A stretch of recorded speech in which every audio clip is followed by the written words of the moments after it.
Halloween, régebbi nevén Samhain, ősikelt a hagyományokból kialakult, autentikus ír ünnep október 31-e éjszakáján, a Mindszentek katolikus ünnep előtti estén, melyet elsősorban az angol száz országokban tartanak. De én már találkoztam vele germán területeken is. A kelták hite szerint október 31-én este a holtak szellemei visszatérnek, és mivel beköltözhetnek az élőkbe, az élők félelmükben különféle álcázó maskorákat öltöttek, mert ezzel akarták becsapni és összezavarni a holtak szellemei. Ezen az estén elvékonyodik a határ az élők és a holtak világa között. Minden népcsoportnak fűződik hozzá legendája. A magyar folklór szerint ezen az estén, mikor megkondul a harangszó a templomban, a holtak miséznek, és a mise után meglátogatják a még élő szeretteiket. Így a parasztházakban ezen a napon még egy tányér került az asztalra, melybe kenyeret, sót és vizet tettek. Székelyföldön cipót sütöttek, melyet istenlepénynek vagy a halottak kenyerének hívtak. Az eredeti kelta Samhain ünnep idején a kelta hit szerint szeretteink szellemei felbukkanhatnak, ezért gondoskodni kell a megvendégelésükről, és ételáldozatot kell hagyni számukra. Ezért italt tettek ki ezeknek a szellemeknek, megemlékeztek róluk, a tűz körül kuporogva történeteket meséltek egymásnak.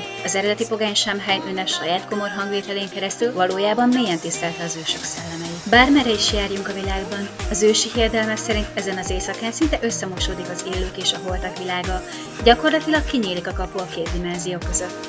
Vannak lelkek, akik ilyenkor próbálnak visszatérni a mi világunkban, lehet ebben valami igazság. A tavalyi Halloween ünnep sem sikerült valami fényesen, inkább bezárkózok, hogy semmi furcsaság ne történhessen.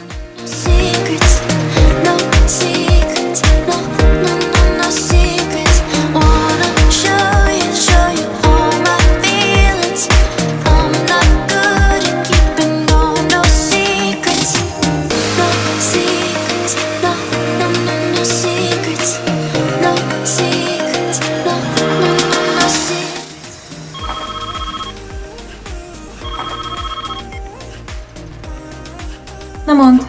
Akarsz kicsit szórakozni? Figyú, tavaly is elszúrt a bulimat. Azt hittem, egyetemistákkal fogunk szórakozni, aztán le4-20-aztál nekem. Emlékszel még milyen volt a tavalyi buli?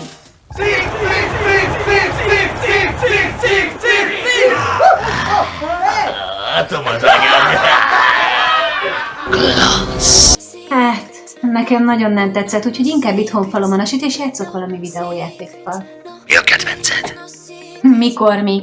Ami épp eszembe jut, és le van töltve a gépemre. Nagyon szép a hangod. Ne hízeleg itt nekem, akkor sem bulizunk többet együtt. Na szevasz! 1 hour later.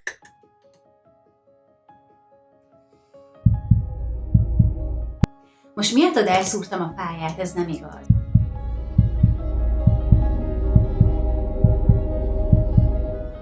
Amúgy is, hogy jutottál te ide be? Bezártam az ajtót. Nem takartam le a tükröket, mi? Szép. Na már itt vagy, Nasi? Ne nézd már rám ilyen csúnyán. Veled se fogok elmenni bulizni. Megmondtam annak a kampos kezű haverodnak is, hogy nem megyek.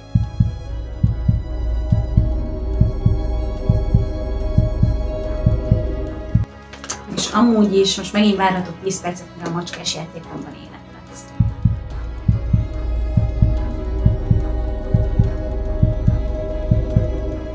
Meg akarsz halni? Így? Halloweenkor? Nem? Klisés egy kicsit.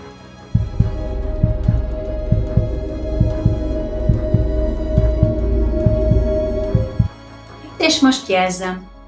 Ártatlan vagyok, én senkit nem öltem meg.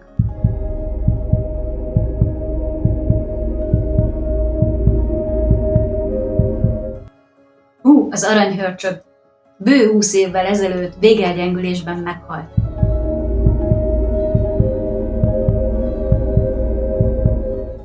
Jó, a macska elharapta a másiknak a torkát. Kellett neki kiszöknie a terráriumában. Igen?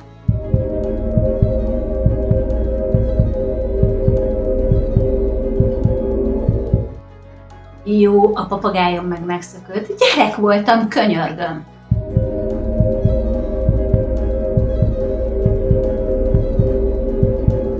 Figyú, időt kérek. Időt. Alkuk. Megmondom, ki vagy, s te életbe hagysz, jó?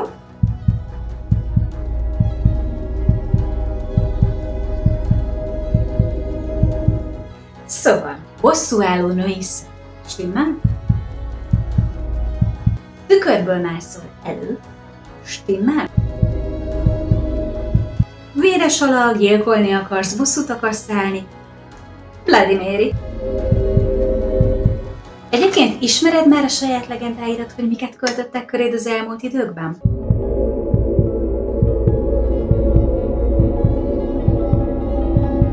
Akkor elmeséljem a történetedet?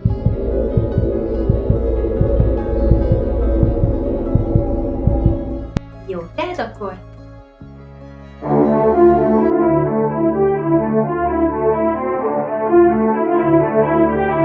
A legendádat már elég sok néven emlegetik. Ismerik Hail Mary-ként, Bloody Bones-ként, Mary Worthingtonként és Mary Jane-ként is. Néhány elbeszélés szerint nem is te, hanem egyenesen a sátán tűnik fel a fürdőszobában. Leggyakrabban azt állítják rólad, hogy egy gyerekgyilkos voltál abban a városban, ahol a történetedet épp elmeséli. De akad, aki azt feltételezi, hogy nem vagy más, mint az angol királynő első Mária, aki mindenáron be akarta vezetni a katolicizmust Angliában. Megidézésednek leggyakoribb módja, hogy az idéző egy sötét szobában, fürdőszobában áll egy tükör előtt, és 3-szor kimondja a nevedet. Emellett több feltételezés is létezik, miszerint egy pislákoló gyertya is szükséges hozzá, vagy hogy csak éjfélkor eredményes a megidézésed. Ennek tetejében még ismeretes az a módszer is, hogy 13-szor kell elkántálni a nevedet, vagy hogy egy csapnak minimum folynia kell a megidézésed során. Hallottam olyat is, hogy egy brutálisan meggyilkolt lány szelleme vagy. Egy gyönyörű lány, aki az indiai Fort Wayne-ben élt egyedül, amikor valaki betört a lakásodba, és brutálisan meggyilkolt, egy késsel vájta ki a szemeidet. Halálod előtt még egy tükörre megpróbáltad felírni a gyilkosod nevét, ám csak annak töredéke sikerült, T-R-E. Az emberek a sebészként dolgozó Trevor Sampsonra gyanakodtak, tettét bizonyítani azonban sohasem tudták. Egyes legendák egészen véreskezű Máriáig nyúlnak vissza, aki a katolicizmust akarta visszahozni Angliába. 1516 és 1558 között élt uralkodó, aki a protestánsokat elevenen a mágián égett el, és keményen üldözte az anglikán egyházat. Rengeteg ártatlan lelte a halálát a tűzben, ezért is volt a ragadvány neve Véres, avagy Véreskezű Mária Bloody Mary. Mindenesetre a legendája évszázadok óta ismert, és különböző formákban mesélik, városról városra, országról országra változik. Eredetileg a történet a 16. századból származik, és Tudor Mária angol királynő által végrehajtott kegyetlen kivégzésekhez fűződik. Rövid uralkodásának évei alatt 5 év több mint 300 embert végeztetett ki. A katolikus egyházban hinni nem akaró, disszidens alattvalók elleni véres megtorlás nem a legszörnyűbb tettek, amelyeket a királynőnek tulajdonítanak. Folklórforrások szerint Mária bájitalokat készített, hogy fiatal és szép maradjon. Az elixír fő összetevője a protestáns lányok vére volt. Körülbelül, mint Báthori Erzsébet a magyar folklórban. Ezen kívül úgy vélik, hogy gyerekeket rabolt el a családoktól, mi történt velük az ismeretlen. Ennek a függőségnek csak az oka világos. A nőnek sok vetélése és képzeletbeli terhessége volt. Egyszerűen dühös volt a gyásztól. Egy másik, Wörth legenda nem tartalmaz részleteket a szépségről, de nem kevésbé tragikus. Úgy tartják, hogy Mary Wörth Bloody Mary lett, miután megölte a saját gyermekeit. A Pennsylvania erdőjéből származó történet végül elfelejtette a főszereplője nevét, csak a misztikus becenév maradt meg Bloody Mary. A legenda szerint a pennsylvániai erdő mélyén egy kis kunyhóban élt egy idős asszony. Kislányok kezdtek eltűnni a környéken, az erdőben és a környező területeken végzett kutatás a gyermekek után nem járt eredménnyel. Több önkéntes elment az öregasszonyhoz, és észrevették, hogy észrevehetően fiatalabb és szebb lett. Az örök szépségre törekvő boszorkány tetteit a Molnár lányának elrablási kísérlete után leállították. Az idős asszony tetten érték, egy tölgyfa közelében állt, és varázspálcájával a Molnár házára mutatott, varázslattal magához szólította a lányt. A falubeliek közösen elkapták. Dühükben mágiát gyújtottak a téren, amelyen ezt követően megégették a boszorkányt. Az öregasszony kínjában megátkozta azt, aki a tükör előtt megemlítette a nevét. Ami összeköti a legendákat, az a tragikus halál és a gyermekek. A Fort Wayne-i Mary állítólag teherbe esett az őt meggyilkoló sebésztől, emiatt kellett meghalnia. Első Máriának nem lehetett gyermeke, több fantomterhessége volt, végül ebbe őrült bele. A pennsylvániai boszorkány gyermekeket ölt meg a saját fiatalsága érdekében. Bármerre is járunk, a legendák egybecsengenek.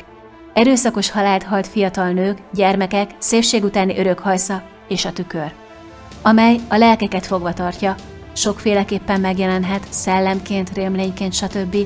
Ami még egyezik a legendákban, az a halál. Ha Mary valakit ártatlannak talál, nem öli meg.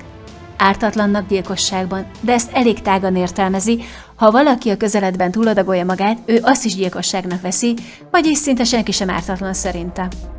Nos, kedves látogatóm, remélem valamelyik kedvesebb szelleme vagy, mert a Bloody Mary úgy látom egy gyűjtőfogalom az erőszakos halált halt, vagy gyermekeiket elvesztett nők dühös szellemére.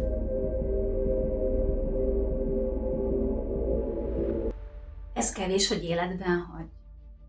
Figyú, van jelened is. Méghozzá szerintem elég vagány. Mit szólnál, ha játszanánk?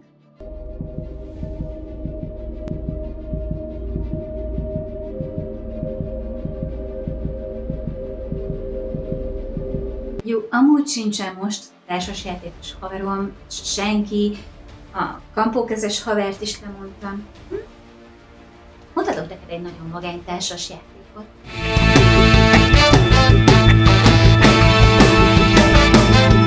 A felépítés a videójátékokból már jól ismert a játékosok számára, és pont ezért maga a játékmenet könnyen elsajátítható. Körülbelül egy fél óra alatt már magabiztosan fogsz tudni mozogni a pályán az általad választott karakterrel. Apropó karakterek. Nem ok nélkül szokás az egyenlőtlenségek játékának nevezni, mindegyiknek más és más erősségei és gyengeségei vannak. Például a te karaktered egy körön belül 3 mozgás akciót hajthat végre, amitől gyorsá válik, viszont a pakliát is hamarabb elégeti. Ami azért gáz, mert ha elfogy a paklid, akkor körönként sérülsz egyet. A láthatatlan ember a felhői között bujkál, vagyis szintén gyorsan tud A-ból B-be eljutni, méghozzá kevesebb akciópontból. Vannak távolsági és közelharci karakterek, vannak erősebbek, vagy éppen gyorsabban gyújulók. Igazán a kombinációk száma szinte végtelen, hogy milyen lehet az épp aktuális karakter, akit a kezedben tartasz. Ez adja a játék izgalmát is, hiszen nem elég tudnod, hogy a saját karaktered mire képes, figyelembe kell venned az ellenfeled választását is, hogy vajon mit rejthet a tarsajában ellened. Csak hogy pár itthon megjelent karaktert is megemlítsek rajtad kívül pluszban.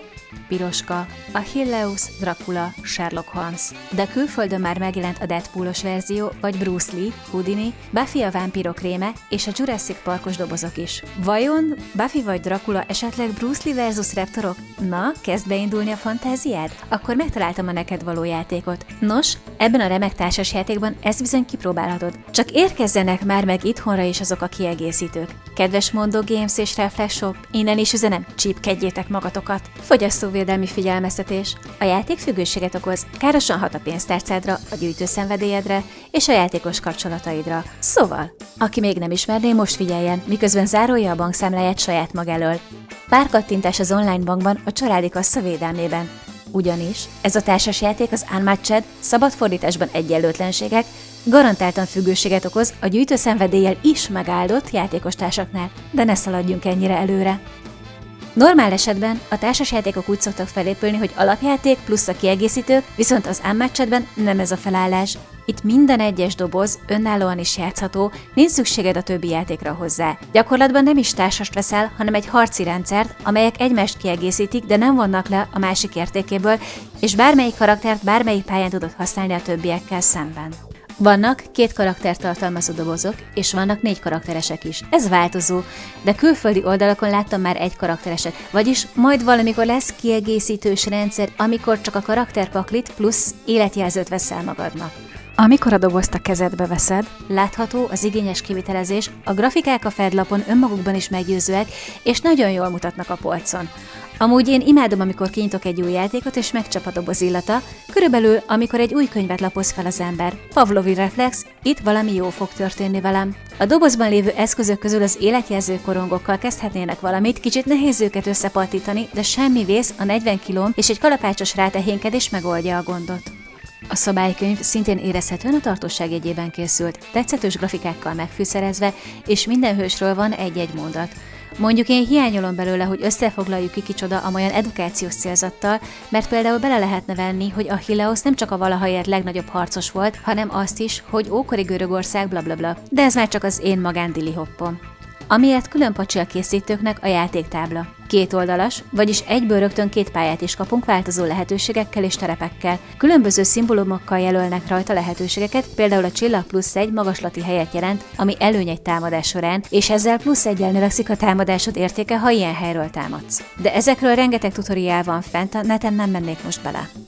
Továbbá vannak a segítőket megjelenítő műanyag korongok, a paklik, az életjelölők és a legfontosabb, maguk a figurák. A A játékfigurák jól kidolgozottak, tetszenek az apró részletek rajtuk, például a láthatatlan ember kabátján az apró gombok, Dr. Jekyll és Mr. Hyde jobb kezében a laborüveg, és a bal kezében a balta. Mr. Holmes szájában a pipa, és a fején a tipikus sapka. Aki szereti kifesteni a figuráit, szintén örömét fogja lelni az apró részletek kidolgozásában. A játék menete egyszerű, minden karakternek vannak akciópontjai, alapjáraton 2, de ez eltérhet. Lásd Bloody Mary-t. Ezekből döntheted el, hogy mozgásra használod, vagy támadásra. Ha mozgásra, akkor húznod kell mozgásonként egy lapot.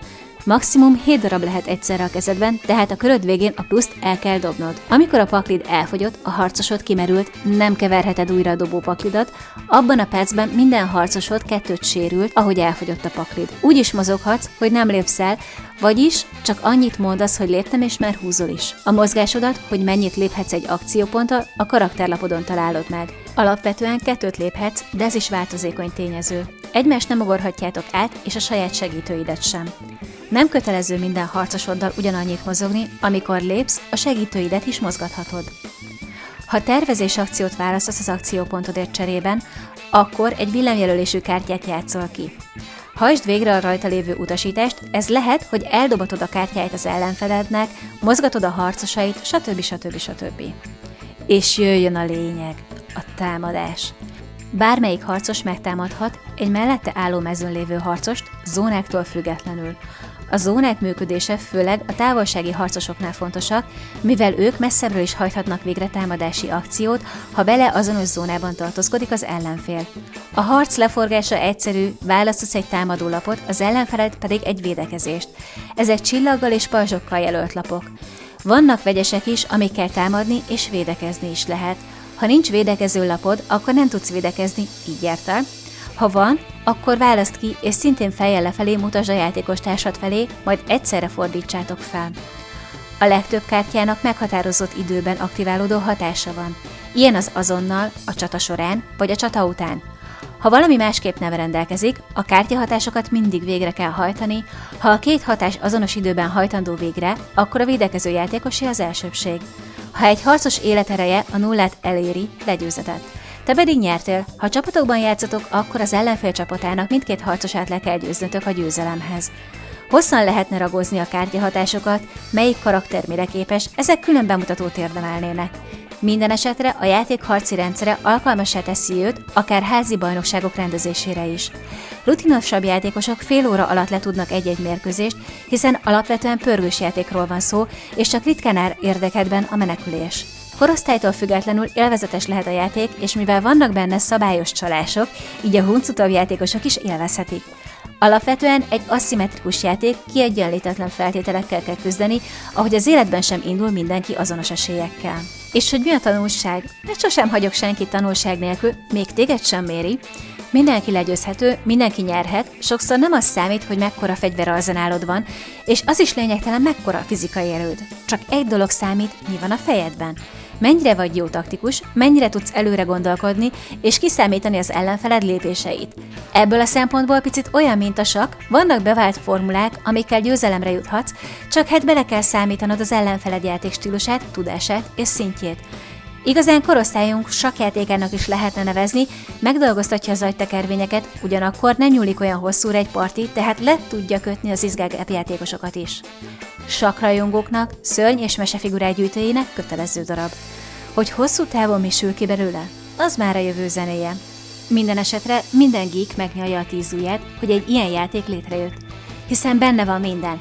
Kombinációs lehetőségek végtelen tárháza, vérremenő csaták, logikai képességek fejlesztése, és hiába egyenlőtlenek a karakterek, mégis sikerült úgy kibalanszolni a játékot, hogy csak a játékosokon múlik a játék kimenetele. És számomra az egyik legnagyobb pozitívum, szinte nullával egyenlő a szerencsefaktor a játékban. Ez is kb. Az első pár percben érvényesül csak az első lapok felhúzásánál. Onnantól számolva nullára redukálódik.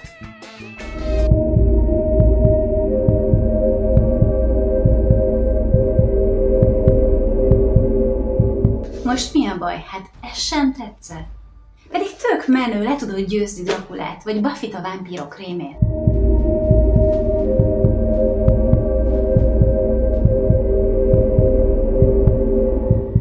Gondolj bele, mindenkit. Te vagy a leggyorsabb, legütősebb. Jó, oké, sortjátékos vagy, de akkor is.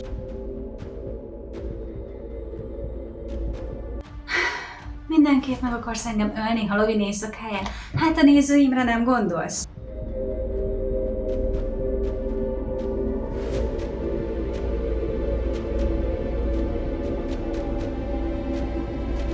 Nagyon fognak el engem hiányolni, fel fog tűnni a hiányom. Még mindig áll az alkó, hogy adok csokit.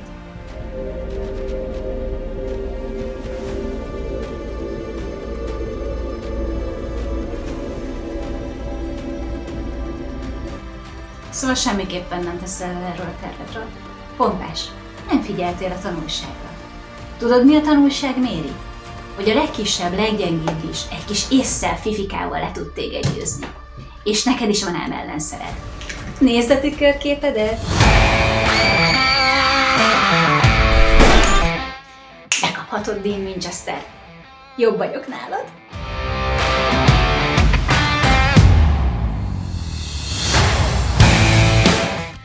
És akkor most hívjuk szépen a démoni ügyfélszolgálatot. Üdvözöljük! Rituáléja fontos számunkra. Tájékoztatjuk, hogy a vérszerződési feltételek 9.1 pontos pontja alapján hívását rögzítjük, és rendelkezésére bocsátjuk ilyen irányú kérés esetén. A hangfelvétel egyedi azonosítója a telefonszámból és a rituálé pontos időpontjából áll. Abban az esetben, ha ügyintézőnkkel szeretne beszélni, kérjük mondja ki 3-szor Vladimiri. Hogyne, majd én megidézem újra.